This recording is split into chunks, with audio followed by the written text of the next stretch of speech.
All right, we're live. Transfer us over to our personal page. We're ready to rock and roll.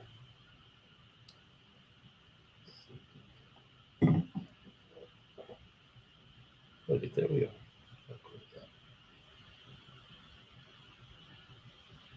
All right. And welcome to the Super Terb Podcast. I'm your host, Michael Turbot, your local real estate expert with the Out Timber Group, Coldwell Banker, HPW, aka Super Terb, aka Coach Terb. And we're back for episode 69. And I've got the one and only Jordan Hollingsworth with me in our updated studio, guys. If you can see me here, we've moved, we've got expanded size here, even though our green screen doesn't really give that away. And we're back for episode 69. I know it's been a few weeks since we've done our last podcast, but we thought, hey, this is going to be a great time to come on and we'll do a little third quarter market update here in the Triangle. For many of you guys that are listening to the podcast for the first time, it is the Super Terb Podcast. We talk real estate, business, sports, and beer in the Triangle with the main focus of interviewing local business owners, entrepreneurs with real estate updates and what have you. But again, Jordan and I were just talking, and we think this is the best time for us to come on and talk about what's going on in the market, what we're seeing. What the interest rates are doing, what are we going to see for the last fourth quarter of the year, what early spring will be. So we're just excited. If you guys want to jump on and put any questions out in the podcast universe, that would be fantastic. And again, we are out of the Raleigh-Durham area. So we're going to take a quick break.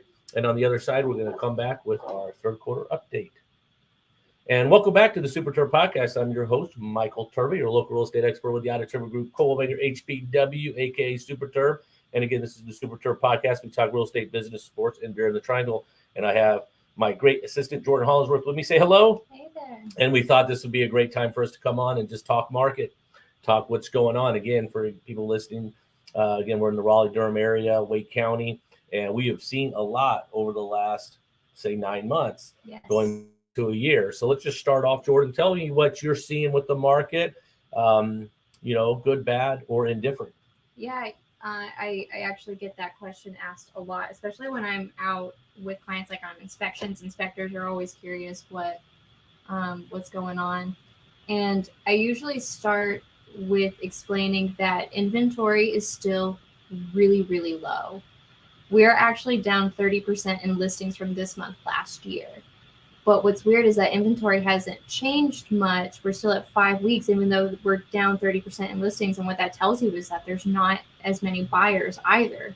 It's kind of balanced out. There's, I would guess, 30% less buyers just to balance that out, maintaining that 5-week inventory.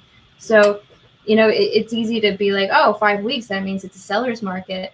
And it is, but we're seeing that buyers have a lot more leverage in negotiations because there's not as many buyers. And that is related to the interest rates.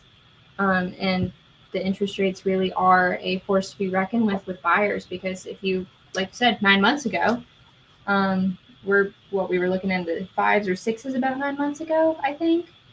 We'd have to look. I just remember we're probably in that 6 to 7 range. I remember last summer is when we kind of shot up pretty quickly. And it just time blends. It's amazing. Again, we're, past Labor Day, looking at middle of September. And to kind of touch on what you were talking about is what we're seeing a lot of. We're even actually having, it's not surprising. It's typical to start having consultations for buyers that are wanting to get in the market early next year. And for many of those buyers, they're renting. So they're trying to time their lease expiration with their purchase. And so what I've seen as well, just to piggyback on what Jordan's saying, is the buyers that we've helped thus far, very few have already had a home. They either are cash buyers or they're buyers that don't have a mortgage to compare to. Yeah, I would say most of our buyers are first-time home buyers right now, which is a little shocking to some people, I think, because I've been told that people were expecting it to just be rich people that are moving in from town. And truthfully, most of them are first-time home buyers. They're first-time home buyers, or, we do have a client right now that is selling. They're trying to get to, closer into town, have a home that's more conducive for the family structure they have. But it seems like the listings that we've had this year, most of their investors. We're starting to see relocations pick up. Yes. People moving out of state. Yes. We've also helped, there's divorces, estate, sales. So we're seeing that. The one thing we're not seeing a lot of, or really haven't seen much at all, is that I'm going to buy my second or third home and then sell my home. Yeah. And the reason being is, again, the interest rate. So people that have asked me about the rates, what they've done is, people that are owning a home, over 85% of the country has a rate that's better than is being offered today.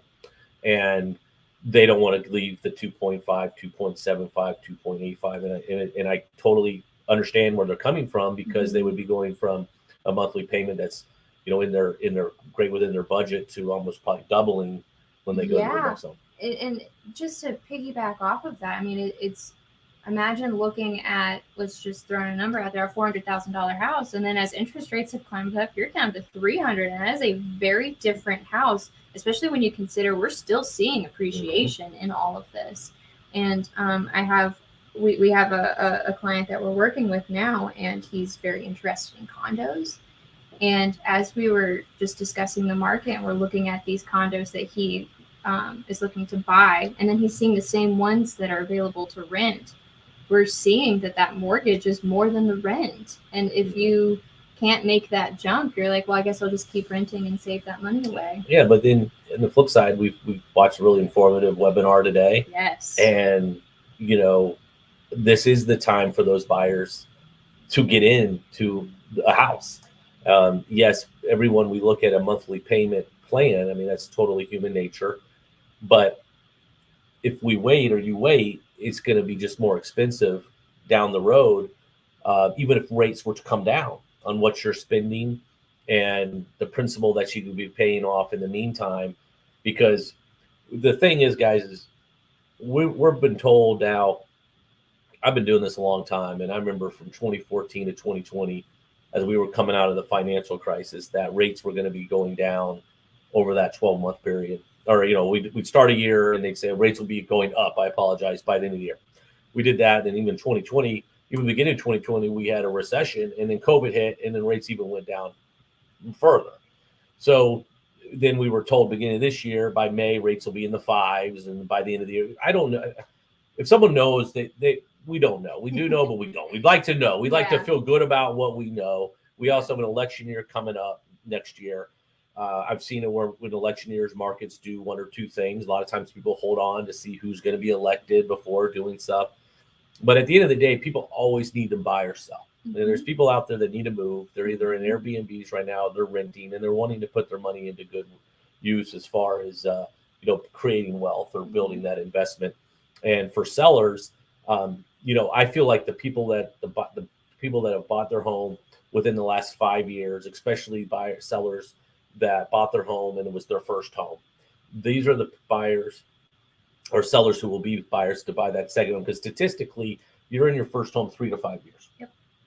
And within that 3 to 5 years, whether you get married, you have kids, but you have now this equity. And if you bought in Wake County, in 2020 in Wake County, you have a minimum of, when we do the calculations, of a 35% appreciation in that 3.5 years plus.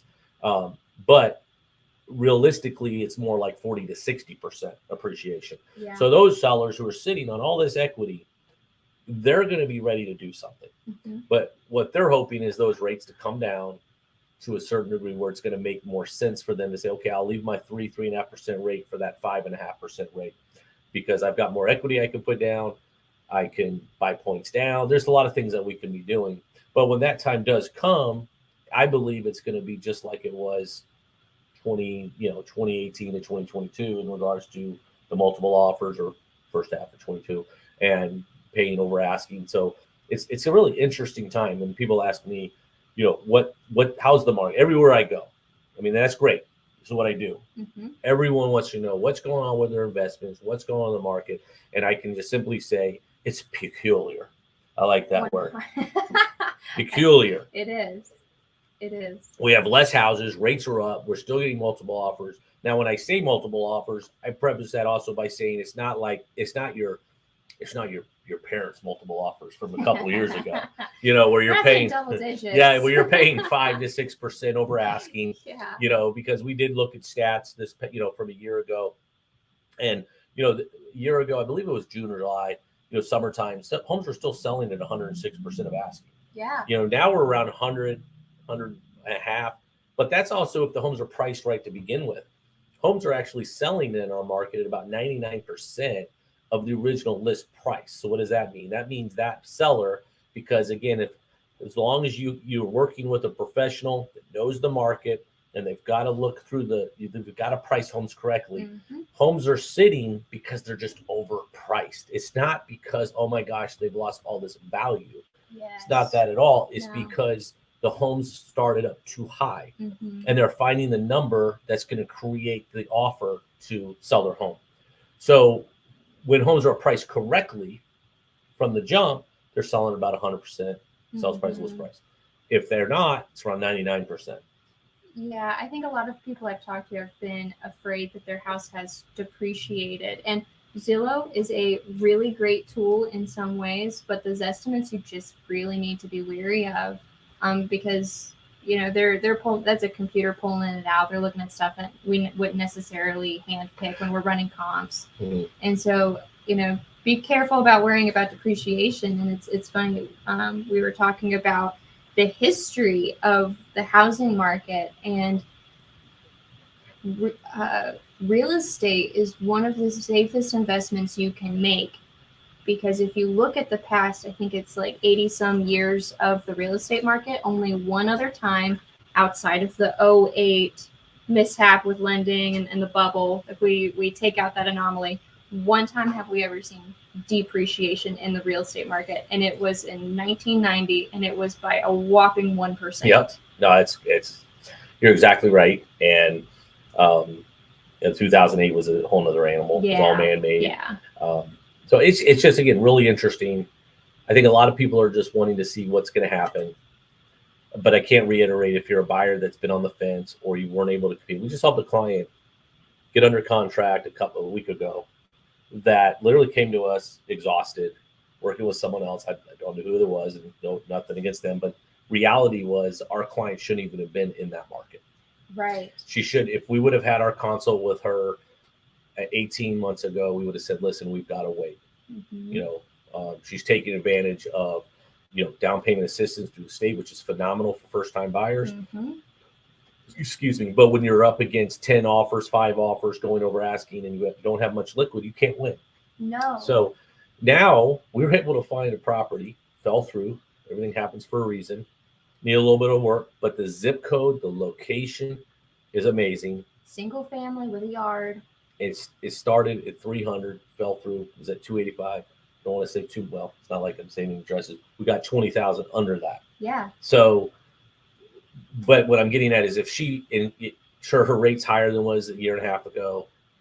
But if we're not doing what we're doing now and she's not getting in, she's not getting that house. Yeah, because I tell you what, if she were to wait for interest rates to fall, then she would be competing in a similar situation, right?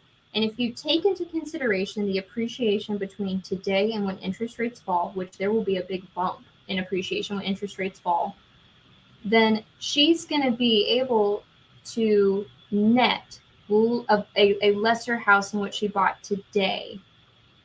Even though you're like, oh, well, interest rates are going to be lower, so she can afford more house. It's not going to work out that way when you take into consideration the appreciation and the competition on top of that. A lot of factors. And and that's without getting into the nitty gritty numbers, but the numbers do support that. And if you guys want to talk in person, please reach out to us, because we can go through those nitty gritty numbers. Those are important to consider. This is not imaginary math. We really believe that if you can afford to purchase a home now, you will be in better shape paying that little bit extra mortgage now between now and when interest rates fall than if you were to wait for interest rates to fall, because you'll be paying more because of that competition. You also have to have more cash on hand to beat those appraisals that we believe will probably be coming in a little bit low, just like we saw in 2021.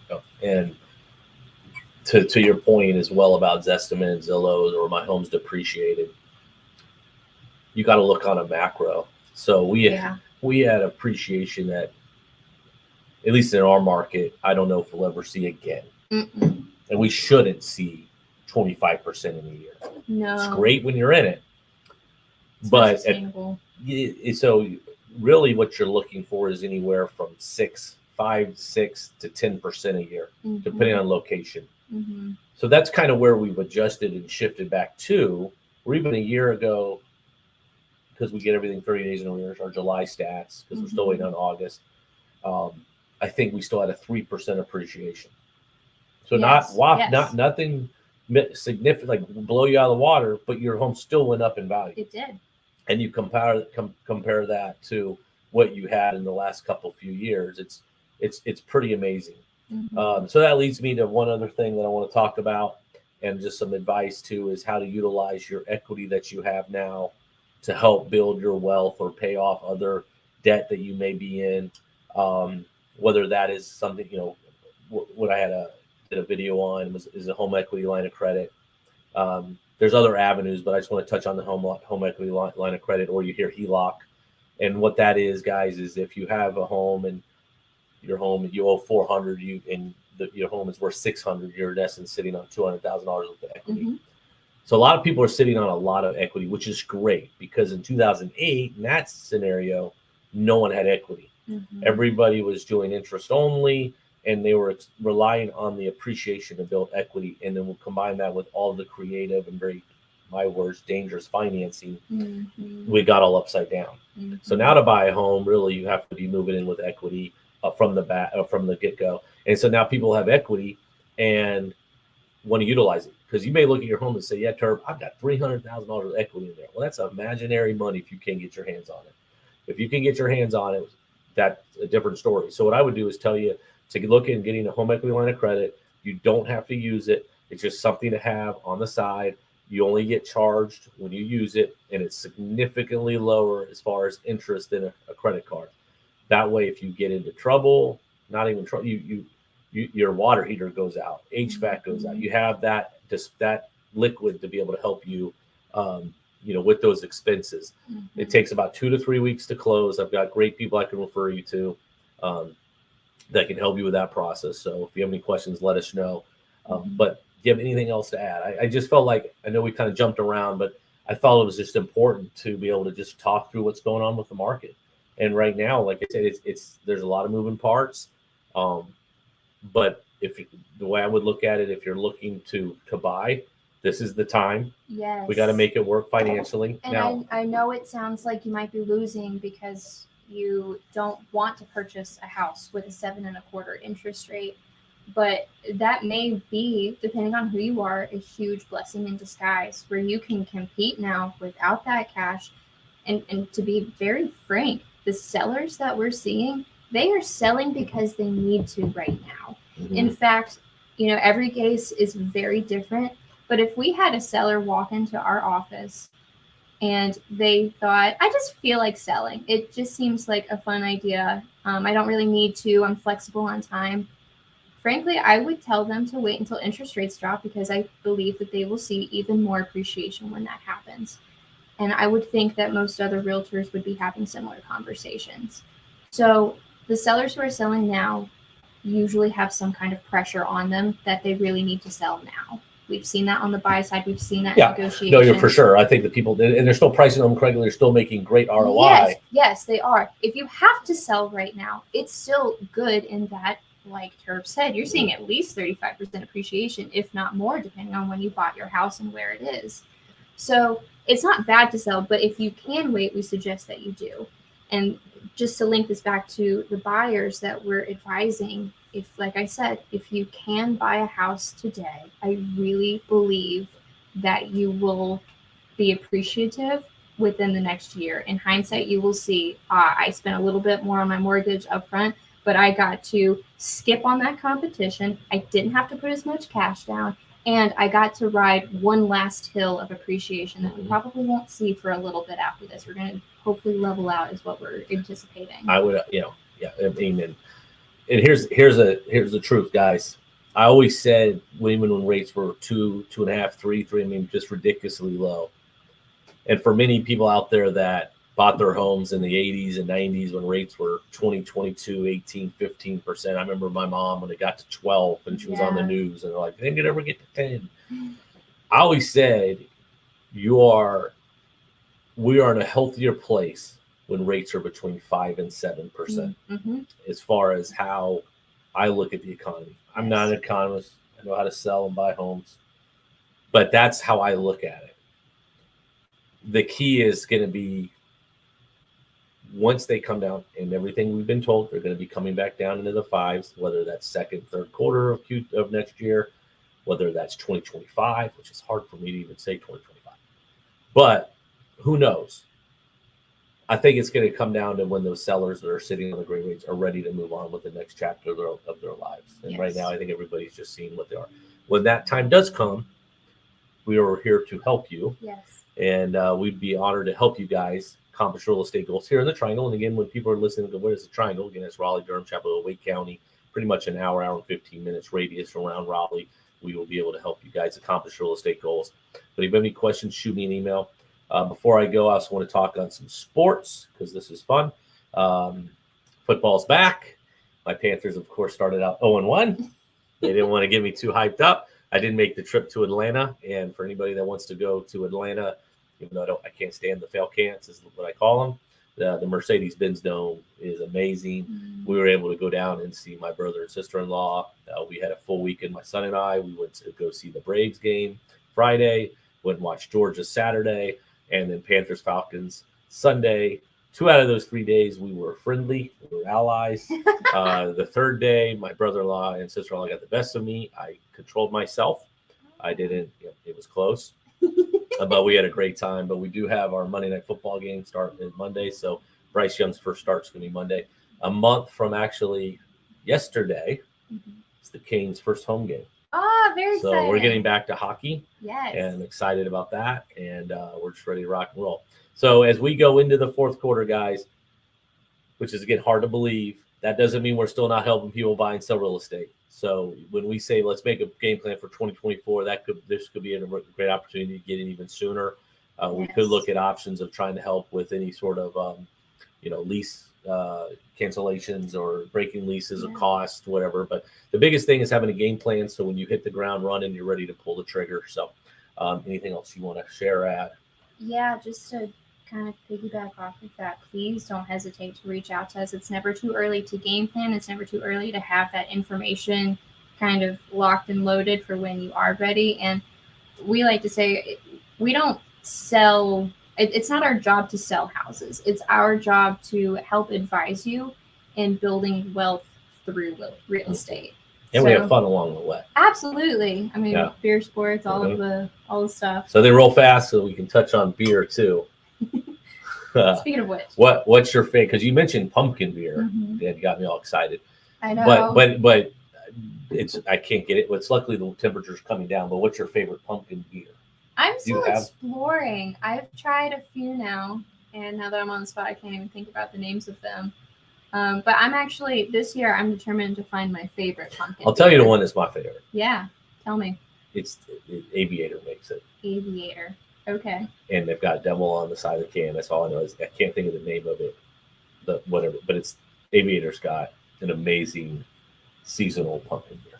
Understood. I will be on the hunt. We are going to Compass Rose next Thursday in Raleigh for our monthly happy hour, and I'm sure maybe maybe not. They may have a pumpkin beer we can try. There we go. Yeah, so we can do.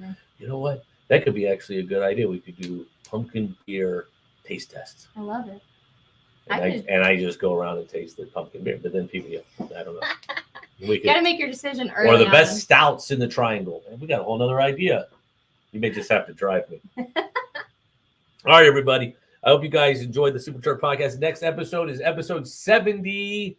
And I'm excited about that. If you have any interest coming on the podcast and talking about your business, I've had other fellow real estate agents come on. I've had coaches come on. We just want to love to share your story and see how we can help you guys. And again, if there's anything we can do to help you accomplish your real estate goals, we'd love to do that. So, Ernie, you want to say, we got a comment. Let's see who said what here.